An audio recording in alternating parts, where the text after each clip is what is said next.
When analysing Paranormal Activity 2 and Insidious trailer, I have found that Paranormal Activity uses their characters in a particular way. Throughout the trailer, the woman is being represented as being weak and vulnerable, as she is the one that is being possessed. Paranormal Activity also uses a second character who is also a woman, who plays the role of being the main character's daughter. We find her as being vulnerable, as she is isolated in a lot of situations where she is being represented as weak. Both women turn for help to the only man in the house who is trying to help them out, not believing the women about the activity in the house. The third character in the film is a little baby. We expect the baby to be represented as very vulnerable. This can also be classed as a representation of age and the weakness of younger age. We can also refer to the family as a very ordinary middle class, meaning the haunting could happen to anybody. This is a very common convention used in the horror movies, as they are trying to relate back to reality.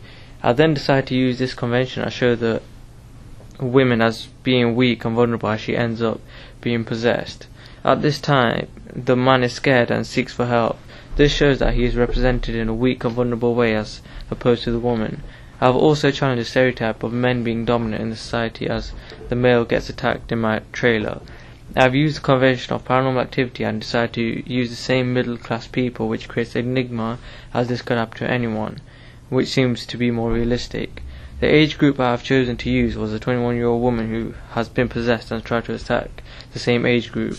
I have partly used this convention from Paranormal Activity, as they have a teenage girl, but also develop it as this is the only age group in my trailer. The target audience for my trailer is teenagers and predominantly middle-aged people. Through analysing shot types and angles, I have found that Insidious uses a variety of long shots, close-ups, medium shots. The most important factor to Insidious' cinematography is that they use lots of different shots per scene.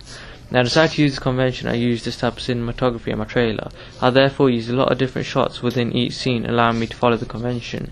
I also used a piece of cinematography which was frequently used in Paranormal Activity. I decided to display the rooms from the top corner of the screen, as it shows the whole room. The editing pace of the trailer can be referred to the stages of narrative.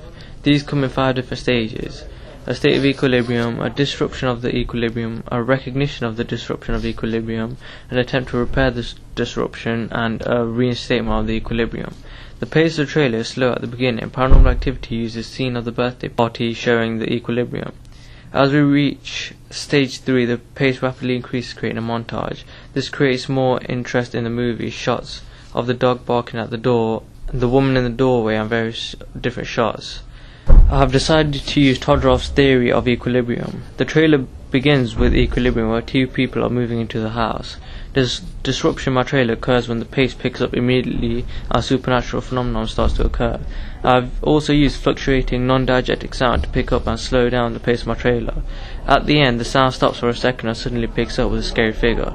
This works extremely well, as it makes my audience jump, which is what a horror movie is about.